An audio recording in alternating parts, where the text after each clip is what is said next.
Friend, ये study with Nitish पे मैं एक बार फिर से आपका बहुत बहुत स्वागत करता हूँ। आज हम लोग नए टॉपिक के साथ आए हैं, यानी कि राज्य के नीति निर्देशक तत्व की बात करेंगे।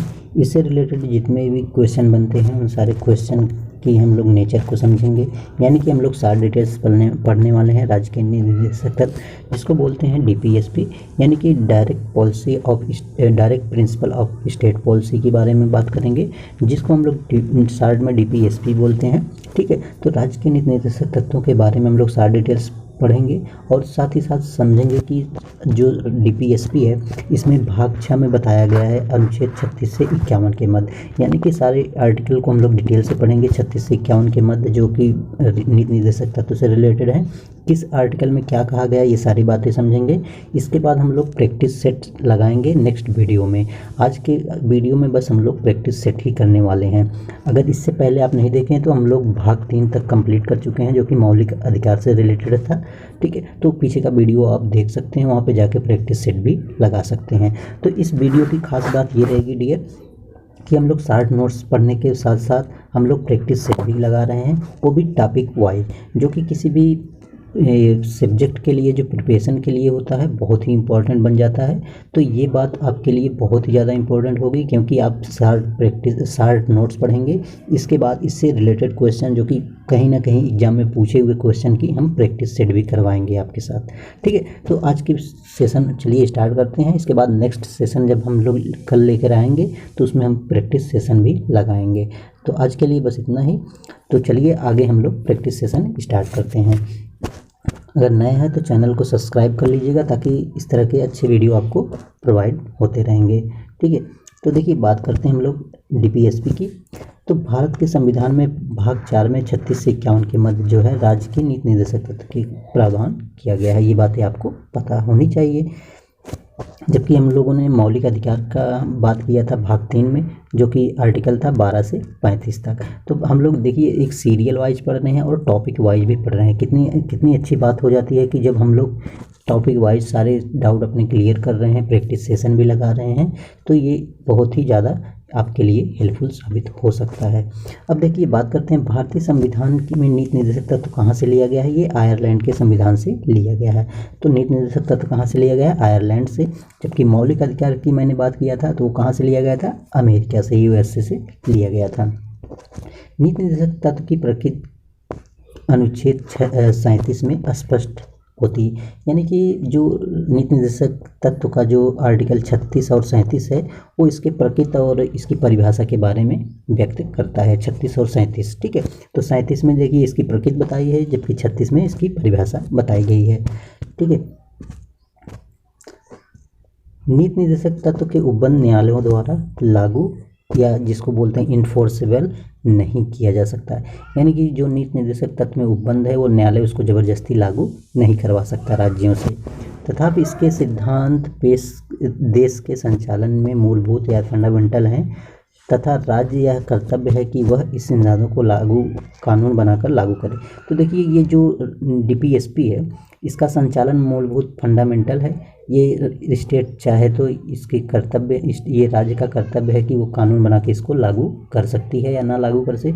इसके लिए हम लोग कोर्ट नहीं जा सकते, यानी कि न्यायपालिका में नहीं जा सकते हैं। जबकि हम बताए थे आपको 12 से 35 जो मौलिक अधिकार बताए थे उसको जो लेकर हम लोग जो है राज्य के विरुद्ध व्यक्त के अधिकार थे उसको जो है न्यायालय में लेके जा सकते थे।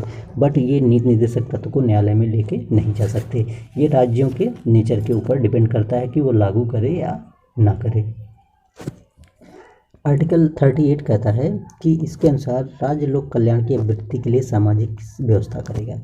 देखिए 36 में बताया परिभाषा, 37 में उसने प्रकृति बता दिया और 29 में जो आपका है इसमें बता दिया लोक कल्याण की अभिवृद्धि के लिए जो है राज्य जो है सामाजिक व्यवस्था बनाएगा। तो लोक कल्याण की अभिवृद्धि के लिए आर्टिकल 38 में बात की गई है DPSP में, यानी कि राज्य के नीति निर्देशक तत्व में।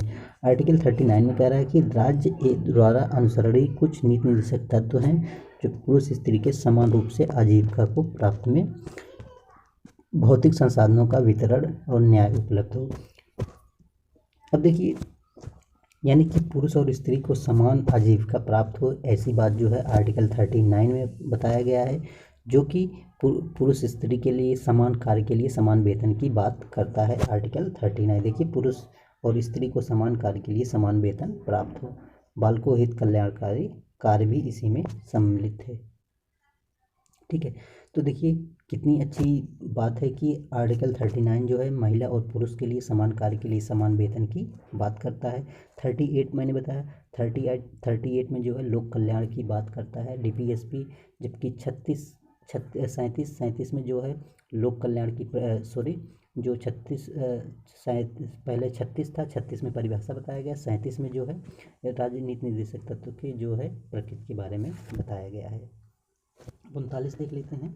आर्टिकल 39 में क्या कहा गया है, तो अनुच्छेद 39 का में समान न्याय एवं निःशुल्क विधिक सहायता का प्रावधान है। ये 39 का की बात कर रहा है कि इसमें समान न्याय और निःशुल्क विधिक सहायता की बात करता है। अनुच्छेद 40 के अनुसार राज्य ग्राम पंचायतों का गठन का प्रयास करेगा।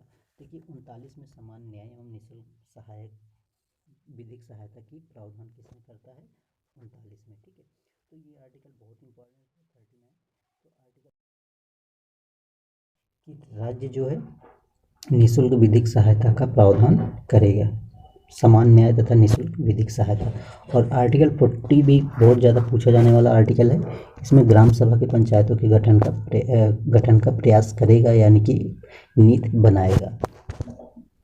आर्टिकल 41 कहता है कि राज्य कुछ दशाओं में काम, शिक्षा, लोक सहायता पाने के अधिकार को प्राप्त कराने का प्रभावी उपबंध करेगा, यानी कि जो लोक सहायता, शिक्षा अधिकार को प्राप्त करने के लिए कुछ उपबंध बनाएगा, वो आर्टिकल 41 के अनुसार बनाएगा। ठीक है, तो काम और शिक्षा, लोक सहायता पाने का अधिकार किस में है, आर्टिकल 41 में। 40 क्या कहता है, ग्राम पंचायतों का गठन। 39 कहता है कि निःशुल्क समान न्याय एवं निःशुल्क सहायता। और आर्टिकल 38 मैंने आपको बताया था स्त्री पुरुष के लिए समान वेतन। आर्टिकल 37 मैंने बताया था आपको, 37 मैंने बताया था राज्यों की प्रकृति के बारे में बात करता है, जबकि 36 मैंने आपको बताया था कि इसमें राज्यों की परिभाषित की गई है। ठीक है, तो इतने सारे आर्टिकल क्लियर हो जा रहे हैं। मैं बार बार इसलिए आपको रिपीट करवा रहा हूँ ताकि सारे आर्टिकल आपके माइंड में सेट हो जाएं। ठीक है, फिर इसके बाद जब मैं प्रैक्टिस सेट करवाऊँगा तो फिर आपको वहाँ पे कोई कन्फ्यूजन नहीं होगा और प्रैक्टिस सेट आप बहुत आसानी से कर पाएंगे। आर्टिकल 42 देखते हैं। राज्य काम की न्याय संगत और मनोचित दशाओं तथा प्रसूति सहायता के लिए प्रावधान करेगा। तो देखिए बहुत ज़्यादा ये भी पूछा गया है। आर्टिकल 42 जो है प्रसूति सहायता के लिए प्रावधान करेगा, ऐसा बताया गया है। ठीक है, तो राज्य क्या करेगा, प्रसूति सहायता के लिए प्रावधान करेगा या कुछ नियम कानून जो है अपने हिसाब से वो बनाने का प्रयास करेगा। तो आर्टिकल 42 में प्रसूति सहायता से है जो मनोचित दशाओं और न्याय संगत। ठीक है, तो ये सारी बातें हो जाती है आर्टिकल 42 की। आर्टिकल 43 क्या कहता है, राज्य कामगारों को उचित मजदूरी और कुटीर उद्योगों के संवर्धन करने का प्रयास करेगा। अब देखिए आर्टिकल 2 जो कहता है कि प्रसूति सहायता प्रदान करेगा, साथ ही साथ न्याय संगत और मनोचित दशाओं का। और आर्टिकल 43 कहता है कि राज्य कामगारों के लिए उचित मजदूरी तथा कुटीर उद्योगों के संवर्धन करने का प्रयास करेगा, यानी कि जो कामगारों हैं उनको कुटीर उद्योगों में संवर्धन का प्रयास किस में करेगा, ये आर्टिकल 43 में करेगा। जबकि वहीं 43 की बात किया जाए, 43 का कोई बात किया जाए तो उद्योगों के प्रबंधन में कामगारों की भागीदारी सुनिश्चित करेगा। तो ये जो है आर्टिकल 42 अमेंडमेंट हुआ था जो जो भारतीय संविधान संशोधन 42वां हुआ था, उसके तहत जो जोड़ा गया था आर्टिकल 43 का, उद्योगों में प्रबंधन में कामगारों की भागीदारी सुनिश्चित करना। ठीक है, आर्टिकल 44 कहता है कि राज्य भारत के संपूर्ण राज्य क्षेत्रों में नागरिकों के लिए समान सिविल संहिता लागू करने का प्रयास करेगा। एक ऐसा आर्टिकल है जो अभी तक लागू नहीं हो पाया है, ये आर्टिकल 44 है जो कि अभी तक ये कभी भी लागू नहीं हो पाया। मात्र एक स्टेट है यानी कि गोवा में इसको लागू किया गया था, इसके अलावा भी ये जो है लागू हो ही नहीं पाया आर्टिकल 44 जो कि समान सिविल संहिता की बात करता है। नेक्स्ट देखते हैं आर्टिकल 45 क्या कहता है?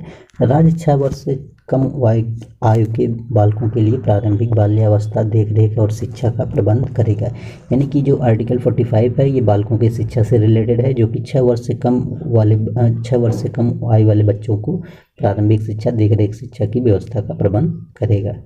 आर्टिकल 46 कहता है कि राज्य अनुसूचित जातियों, अनुसूचित जनजातियों और अन्य दुर्बल वर्गों हेतु शिक्षा तथा आर्थिक हितों में वृद्धि का प्रयास करेगा। यानी सिंपल सी बात है, आप जो है आर्टिकल 46 को इस तरह कह सकते हैं, ये SC ST के दुर्बल वर्गों हेतु शिक्षा और आर्थिक हितों में वृद्धि का प्रयास करेगा। ठीक है, तो SC ST से रिलेटेड क्या है? 46 आर्टिकल। 45 शिक्षा से जो है 6 वर्ष से कम आयु के बच्चों के देखरेख के लिए, और आर्टिकल 44 जो है ये समान सिविल संहिता की बात करता है। ठीक है, और आर्टिकल 43 मैंने बताया था उद्योगों में प्रबंधन करने का, ये जो है उसका प्रयास करेगा राज्य। आर्टिकल 47 देखते हैं हम लोग। आर्टिकल 47 के अंतर्गत जो है राज्य लोगों को पोषाहार स्तर, जीवन ऊंचा करने एवं लोक सहायता आदि को सुधारने का प्रयास करेगा। तो देखिए आर्टिकल 47 के अंतर्गत लोगों को पोषाहार स्तर, जीवन स्तर ऊंचा करने का तथा लोक सहायता आदि सुधारने का भी प्रयास करेगा। और इसी से मद्यपान यानी कि शराब से भी रिलेटेड इसी में भी जो है ये प्रावधान लिया गया है 47 में, यानी कि मद्यपान को भी निषेध किया गया है इसमें आर्टिकल 47 में, जबकि लागू नहीं किया जा सकता है। यानी कि 47 कभी लागू किया जाए, बहुत ही कम ही रेयर स्टेट जो है लागू करते हैं मद्यपान। ठीक है, आर्टिकल 48 देखते हैं। आर्टिकल 48 बहुत ही इंपॉर्टेंट है। ये राज्य कृषि और पशुपालन से आधुनिक तथा वैज्ञानिक ढंग से संगठित करने का प्रयास करेगा।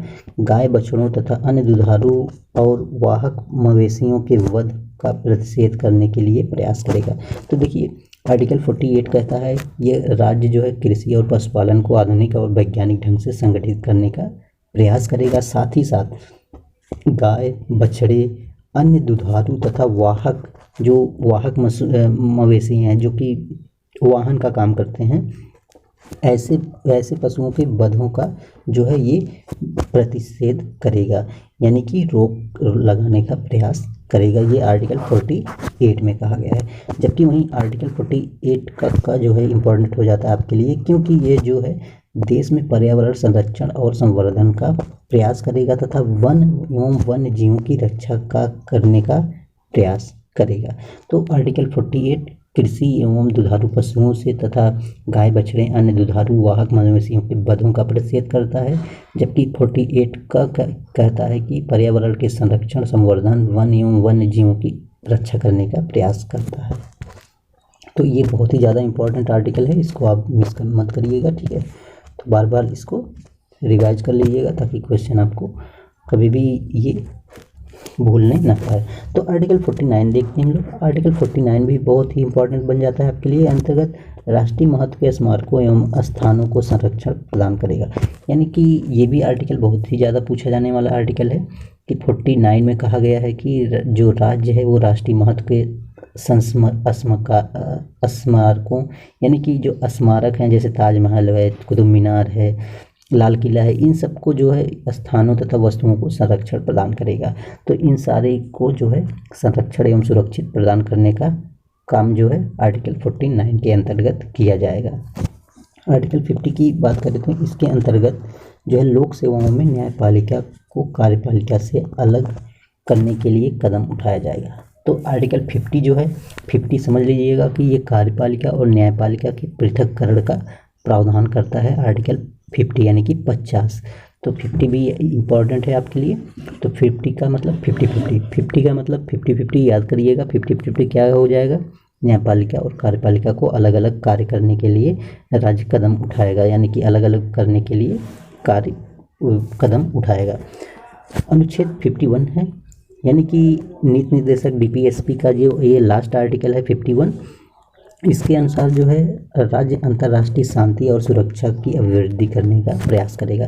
यानी कि जो 51 आर्टिकल है ये राज्य इसमें अंतर्राष्ट्रीय संबंधों के बारे में, शांति समझौता, ये सारी जो चीज़ें करेगा, सुरक्षा की बात करेगा, तो ये आर्टिकल 51 में होगा। ठीक है, तो ये आर्टिकल बहुत ही ज़्यादा इंपॉर्टेंट है। ठीक है, जो कि नीति निर्देशक से तथ्य थे जो मैंने बताया 36 से 51 के मध्य, ठीक है।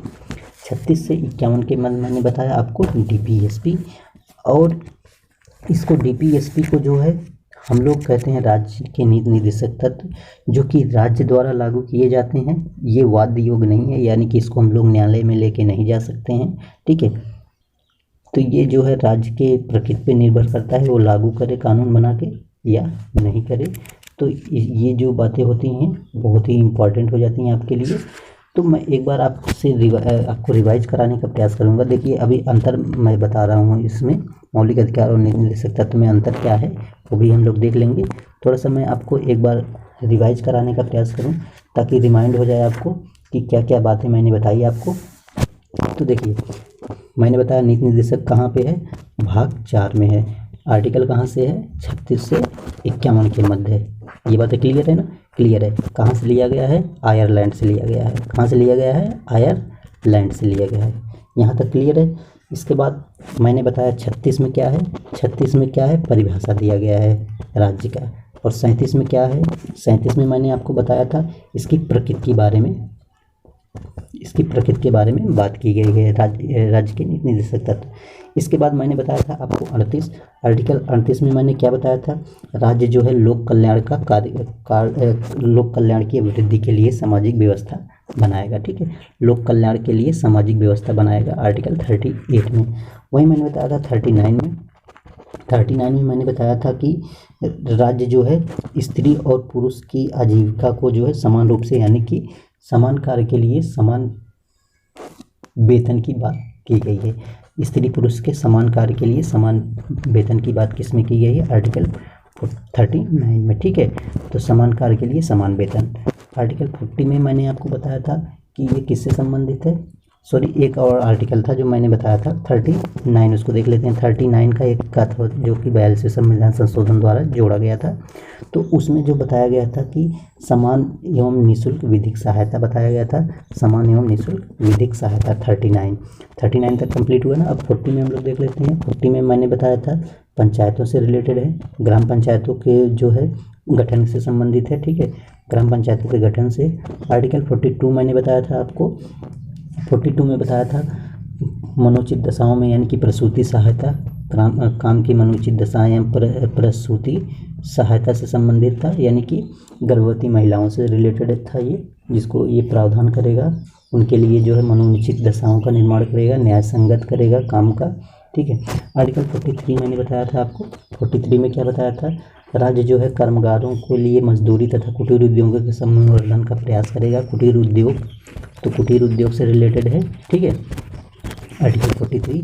वहीं पे मैंने आपको बताया था 43 का, ये भी आर्टिकल 43 का में ये भी 42वें संविधान संशोधन 1976 द्वारा जोड़ा गया था। और इसमें बताया गया था उद्योगों के संवर्धन में मजदूरों का, यानी कि कर्मगारों की भागीदारी होगी, यानी कि कर्मगारों की भागीदारी कह सकते हैं, कर्मगारों की भागीदारी सुनिश्चित की गई है 43 का में, जो कि 42वें संविधान संशोधन 1976 द्वारा ऐड किया गया था। देखिए 43 और 43 का में दोनों में डिफरेंस ये है कि कुटीर उद्योगों की संवर्धन का बात करता है, ठीक है, कुटीर उद्योगों के संवर्धन की बात करता है, जबकि 43 का में उद्योगों में जो है कर्मगारों की भागीदारी सुनिश्चित करता है। दोनों में डिफरेंस समझ में आ गया ना, तो ठीक है। तो 44 देखेंगे हम लोग। 44 में देखिए दोनों 4 आर्टिकल है, देखिए ट्रिक है, यानी कि समान सिविल संहिता की बात करता है, समान सिविल संहिता की बात करता है आर्टिकल 44। तो 45 में मैंने बताया था आपको 6 वर्ष से कम आयु के बच्चों के लिए शिक्षा की व्यवस्था जो है राज्य सरकार जो है बनाएगी, व्यवस्था करेगी, शिक्षा व्यवस्था का प्रबंध करेगी। वहीं आर्टिकल 46 मैंने आपको बताया था कि ये SC/ST के संवर्धन से संबंधित है, यानी कि SC/ST दुर्बल वर्गों की शिक्षा तथा आर्थिक हितों की वृद्धि का प्रयास करेगा, ठीक है। तो ये सारे डाउट क्लियर हो रहे हैं आपके। 47 मैंने आपको बताया था, ये आपको अगर मद्यपान, यानी कि मद्यपान जैसे कि शराब है, इन सब से रिलेटेड है, और लोक सहायता की बात करता है, पोषाहार, जीवन स्तर की बात करता है, तो आर्टिकल 47 में आपके जीवन स्तर, पोषाहार, लोक स्वास्थ्य की सुविधाएं सुधारने का प्रयास करेगा, और मद्यपान निषेध भी इसी में आर्टिकल 47 में है।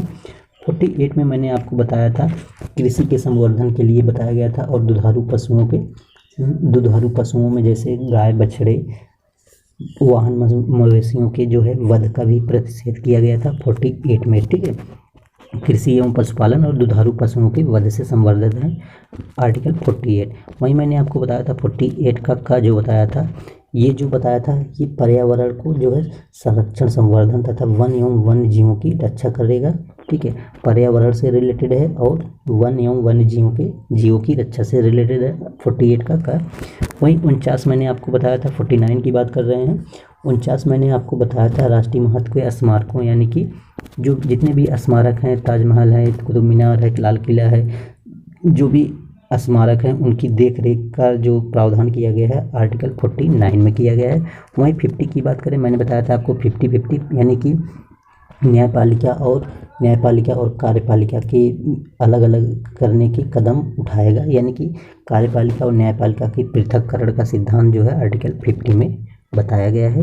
वहीं 51 में मैंने आप बताया था, ये जो है राज्य जो है अंतर्राष्ट्रीय शांति और सुरक्षा की बात करता है, अंतर्राष्ट्रीय शांति और सुरक्षा की बात 51 में कहता है। तो देखिए कितने सारे आर्टिकल हैं। मुझे उम्मीद है कि आपको आर्टिकल, अगर एक बार ये वीडियो पढ़े होंगे, देख लेंगे, तो फिर आपको कभी भी आर्टिकल ये 36 से 51 तक पढ़ने की ज़रूरत नहीं पड़ेगी।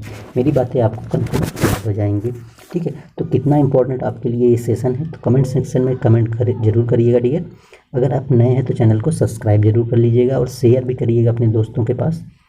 ठीक है, अच्छा लगेगा वीडियो तो लाइक ज़रूर करिएगा, लाइक के साथ साथ शेयर भी करिएगा, ग्रुप्स में शेयर करिएगा, ताकि ये वीडियो उन लोगों को हेल्पफुल हो सके जिनको इसकी ज़रूरत है, यानी कि जो कोचिंग से नहीं पढ़ सकते हैं। ये विदाउट फी मैं आपको प्रोवाइड करा रहा हूँ, ताकि आपको जो है आपकी प्रिपरेशन में थोड़ा सा और आप कुछ ज़्यादा कर पाएँ। तो देखिए थोड़ा सा हम लोग और देख लेते हैं, मौलिक अधिकार और राजनीतिक तत्व में अंतर क्या है। तो मैंने तो अंतर ऑलरेडी पहले से बता दिया था आपको, अब इसमें ज़्यादा कन्फ्यूजन वाली बात नहीं होनी चाहिए आपको। देखिए भारतीय संविधान में भाग 3 में उल्लिखित है ये मौलिक अधिकार, मैंने आपको बताया था 12 से 35। ठीक है, अमेरिका के संविधान से प्रेरित है, ये अमेरिका के संविधान से लिया गया है। इसकी प्रवृत्ति नकारात्मक है, नकारात्मक यानी कि जो ये नकारात्मक का मतलब ऐसा ये इसलिए कह रहा है क्योंकि ये अधिकार राज्य के विरुद्ध नागरिकों को प्राप्त है, राज्य के विरुद्ध है, यानी कि राज्य कुछ गलत करेगा तो नागरिक जो है न्यायालय जा सकते हैं। वाद योग्य है, इसके उल्लंघन होने पर न्यायालय द्वारा इसे लागू कराया जाता है, यानी कि आपका कोई भी मौलिक अधिकार अगर हनन होता है मौलिक अधिकार का, तो आप न्यायालय में जाएंगे, न्यायालय आपके मौलिक अधिकार का जो है लागू करवाएगा। कानूनी रूप से मान्य है, यानी कि इसका जो है कानूनी रूप से मान्य होता है, इसको जो है आपको मानना ही पड़ेगा, राज्य को मानना ही पड़ेगा। लागू करने के लिए विधान की आवश्यकता नहीं है, इसे लागू करने के लिए कोई भी कानून बनाने की ज़रूरत नहीं है, ऑलरेडी ये कानून बना हुआ है। व्यक्तिगत कल्याण को प्रोत्साहन देता है, ये जो मौलिक अधिकार है आपकी व्यक्तिगत कल्याण को ये महत्व देता है। जैसे समानता का अधिकार था, धार्मिक स्वतंत्रता का अधिकार था, ये सब जो है व्यक्तिगत स्वतंत्रता के व्यक्तिगत कल्याण का प्रोत्साहन करता है। नागरिकों को स्वतः प्राप्त हो जाता है, जैसे ही आप नागरिक हुए, पैदा हुए भारत में, तो आपको ये स्वतः मिल जाएगा, इसको प्रदान करने की ज़रूरत नहीं पड़ती है। वही नीति निर्देशक तत्व देख लेते हैं।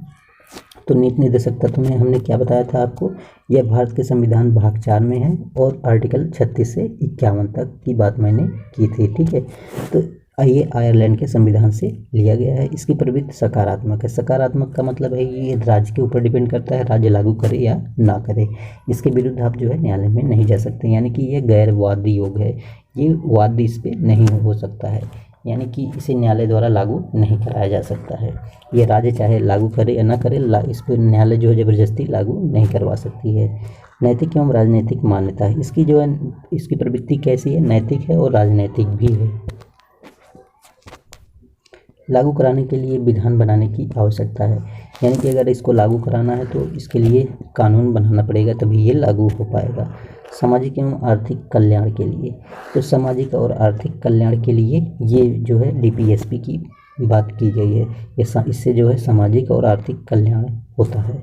सरकार द्वारा लागू कराने के बाद नागरिकों को प्राप्त हो जाता है, जब सरकार इसको कोई कानून बना के लागू कर देती है तो इससे नागरिकों को प्राप्त हो जाता है। तो ये सारी बातें रहीं हम लोगों की आज की DPSP के बारे में। तो यही है, डीपीएसपी के बारे में ही है ये। बस उसको थोड़ा सा मैं जूम आउट करके स्कैन किया हूँ ताकि आपको क्लियर दिखाई दे। तो डियर, अगर इसका पीडीएफ पाना चाहते हैं तो आप मेरे जो ये टेलीग्राम चैनल है उस पर मैं पीडीएफ डाल देता हूँ, वहाँ पे जाके आप पीडीएफ पढ़ सकते हैं, ले सकते हैं, प्रिंट आउट निकलवा सकते हैं। अगर आप इस वीडियो को पढ़ रहे हैं, इसके साथ ही साथ आप प्रैक्टिस सेशन भी लगा रहे हैं, तभी इस वीडियो का आपको पूरा बेनिफिट मिल पाएगा। यानी कि जो भी मैं टॉपिक वाइज चैप्टर पढ़ाता हूँ, इसके बाद उसका मैं जो है प्रैक्टिस सेशन भी करवाता हूँ। तो इसका प्रैक्टिस सेशन हम लोग कल देखेंगे, यानी कि कल देखेंगे प्रैक्टिस सेशन, जो कि बहुत ही इंपॉर्टेंट हो जाएगा। जब इसको शॉर्ट नोट्स आप पढ़ लेंगे तो प्रैक्टिस सेशन लगाएंगे तो आप में कॉन्फिडेंस भी ऊपर बढ़ता है, ठीक है। और आप जो है क्वेश्चन में पकड़ मजबूत बना लेते हैं, और कभी भी एग्जाम देने जाएंगे तो वहाँ पे आपको कोई भी मतलब हेजिटेशन का सामना नहीं करना पड़ेगा। तो वीडियो आपके लिए कितना हेल्पफुल है डियर, कमेंट सेक्शन में कमेंट जरूर करिएगा। और वीडियो को हो सके तो पूरा पढ़िएगा। 1 से 2 बार वीडियो पढ़ेंगे तो फिर आपको दोबारा लौट के डीपीएसपी कभी नहीं पढ़ना पड़ेगा। सारे डाउट्स मैंने एक ही वीडियो में क्लियर कर दिया है, और वो भी शार्ट डिटेल्स में, ठीक है। तो आज के लिए इतना ही, फिर मिलेंगे हम लोग नेक्स्ट वीडियो में। Thanks for watching.